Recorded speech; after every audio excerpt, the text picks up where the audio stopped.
माझे नाव साक्षी गोकुळ भालेकर. आज मी तुम्हाला छत्रपती शिवाजी महाराजांच्याबद्दल 2 शब्द सांगणार आहे. ते तुम्ही शांतपणे ऐकून घ्यावे.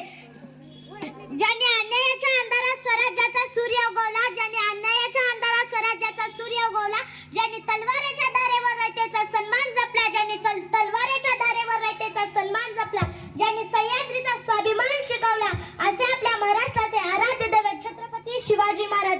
महाराजांना त्रिवार मानाचा मुजरा करते आणि माझ्या भाषणाला सुरुवात करते. आदरणीय उपस्थित मान्यवर, माझ्या प्रिय मित्रमैत्रिणींनो, आज आपण एका राजाची जयंती साजरी करत आहोत. आपण साजरा करतोय स्वाभिमानाचा जन्म. पाहुणी छत्रपती तेज झुकल्या सर्वांच्या नजरा, पाहुणी छत्रपती तेज झुकल्या सर्वांच्या नजरा. जन्मदिनी राजे तुम्हाला माझा मानाचा मुजरा, माझा मानाचा मुजरा. 19 फेब्रुवारी 1630 शिवनेरी किल्ल्यावर जन्मले राजे शिवछत्रपती. शिवनेरी किल्ल्यावर वाढणारा तो छोटा शुभा. आई जिजाऊ त्यांना रामायण महाभारताच्या कथा सांगत. आई जिजाऊनी त्यांना तलवार दिली नव्हती, दिलं होतं धैर्य, दिलं होतं धर्म, दिलं होतं स्वप्न, आणि या स्वप्नातून घडला सह्याद्रीचा सिंह. आईच्या संस्कारातून घडला सह्याद्रीचा सिंह महान, आईच्या संस्कारातून घडला सह्याद्रीचा सिंह महान. जिजाऊंच्या स्वप्नातून जन्मला स्वराज्याचा स्वाभिमान, जिजाऊंच्या स्वप्नातून जन्मला स्वराज्याचा स्वाभिमान. आपण वयाच्या 16व्या वर्षी हातात मोबाईल घेऊन बसलोय. अरे माझ्या राजाने अवघ्या वयाच्या 16व्या वर्षी स्वराज्याचं तोरण बांधलं, स्वतःचा अंगठा कापून रक्ताने अभिषेक केला आणि स्वराज्याची शपथ घेतली. मुठभर मावळ्यांना सोबत घेऊन गड किल्ले जिंकले.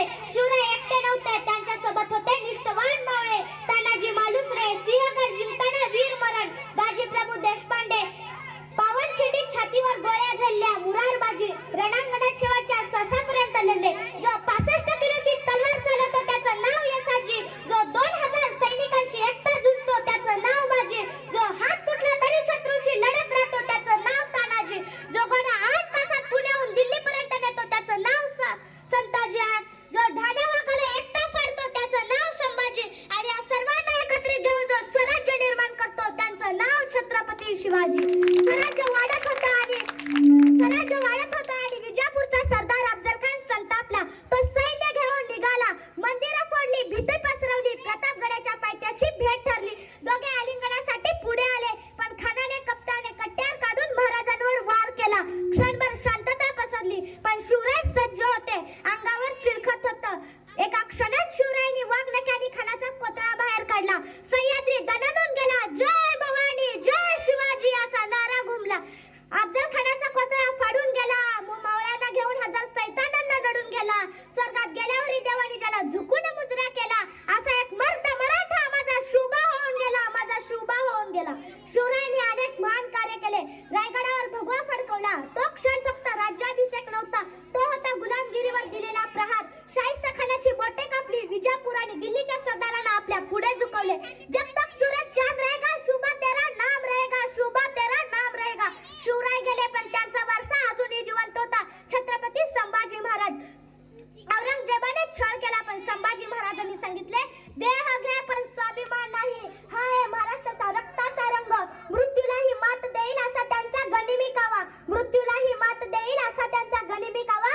झुकले नाही डोळे त्याचे, असा माझ्या शुभाचा छावा, असा माझ्या शुभाचा छावा. 3 एप्रिल 1680 रायगड शांत झाला. मावळ्यांच्या डोळ्यात अश्रू आले. शिवाजी महाराजांनी या जगाचा कायमचा निरोप घेतला. जो फक्त एक मृत्यू नव्हता, तो होता एका युगाचा अंत. जो फक्त एक मृत्यू नव्हता, तो होता युगाचा अंत. पण महान कधी मरत नाहीत, ते विचार बनून जिवंत राहतात. पण महान कधी मरत नाहीत, ते विचार बनून जिवंत राहतात. देह गेला पण तेज राहिलं, देह गेला पण तेज राहिलं. स्वराज्याचं स्वप्न अजूनही जिवंत राहिलं, स्वराज्याचं स्वप्न